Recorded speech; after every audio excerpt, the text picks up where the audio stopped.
PCX. Sekarang test drive unit PCX. No truk.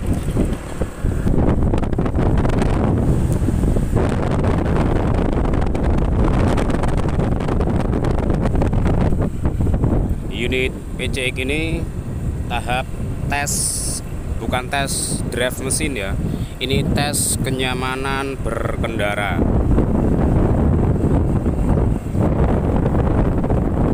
Karena selain tes drive mesin, itu juga wajib tes drive kenyamanan dalam berkendara, baik akselerasi maupun tengah ataupun top speed. Namun ini lebih ke tes drive di kenyamanan. Intinya kendaraan itu nyaman dipakai di 0 sampai 20 km per jam. Itu maksudnya lari 20 km per jam itu nyaman. Motornya itu ndak oleng. Yang pertama itu bagian komstirnya. Ini kan masalah awal itu hanya di bagian komstir.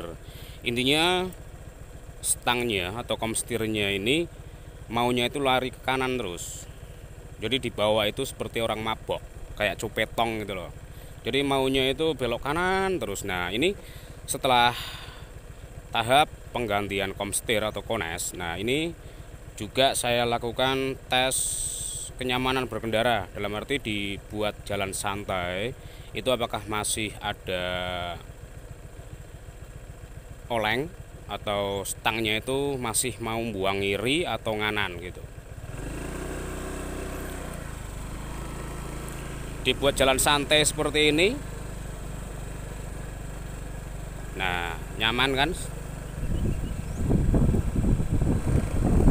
Jadi nanti saya kasih tahu cara penggantian komstir PCX tanpa bongkar bodi samping atau panel lampu depan ya. Caranya itu mudah. Nanti saya kasih tahu caranya, detailnya, bagian-bagian mana yang harus dibongkar atau dilepas. Memang cukup rumit untuk penggantian bagian komstir seperti Honda PCX atau NMAX ya.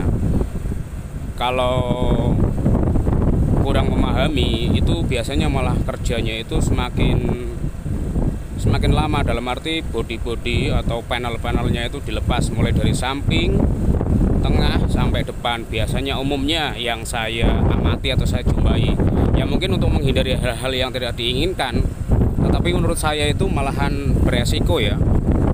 Misalkan resiko di bagian klem, karena kan ini jenisnya kan seperti totok-totok itu tidak 100% menggunakan baut, tidak seperti motor-motor terdahulu ya, semacam klip. Nah ketika dibongkar semua, kalau teknikal bongkarnya tidak memahami, itu biasanya bisa patah di bagian klem-klemannya itu loh.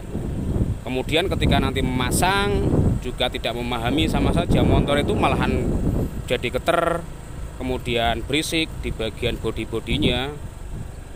Oke, tak ulas bagian-bagian apa saja yang harus dibongkar untuk penggantian komstir PCX ini.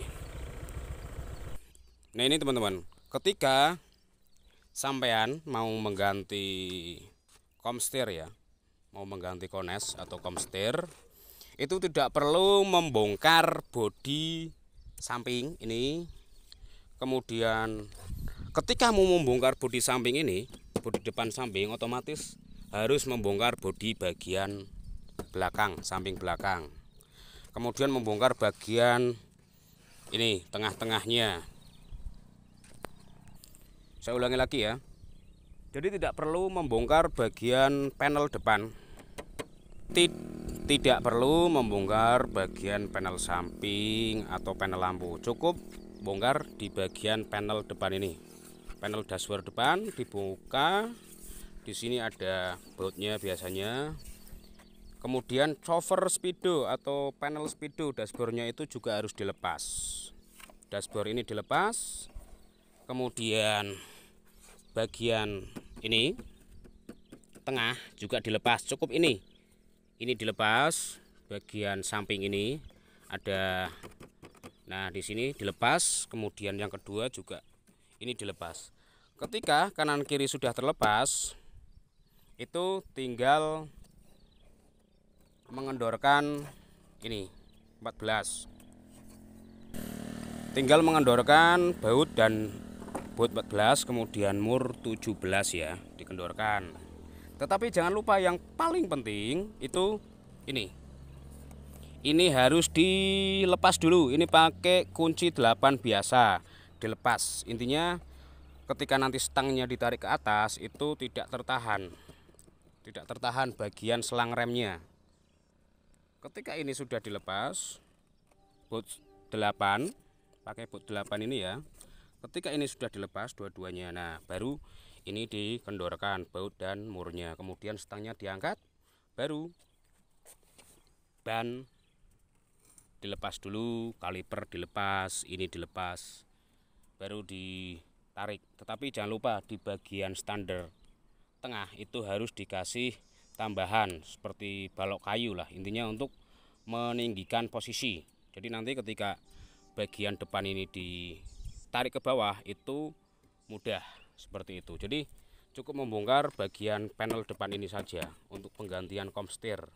Jadi tidak perlu membongkar keseluruhan karena ini juga riskan ya, karena ini pakai klem-kleman semua. Takutnya kalau dibongkar secara total malahan beresiko. Ada juga biasanya dilubangi di bagian sini, itu dilubangi, dicacat malahan, dilubang itu ya, dilubangi lah, kemudian dipukul, itu jangan. Cuman seperti itu penggantian komstir NMAX secara teori ya, secara teori. Intinya dashboard depan dibuka, kemudian kanan kiri juga dilepas, kemudian bagian speedo dilepas. Ketika bagian speedo dashboard depan sudah dilepas, jangan lupa baut 8 ada 2 biji ini harus dilepas, tapi jangan lepas selangnya ini, hanya baut 8 2 biji. Ketika dilepas ini nanti stang ditarik ke atas, kemudian kendorkan, ada baut pengunci dan baut pengait bagian T nya. Nah seperti itu ya, semoga bermanfaat.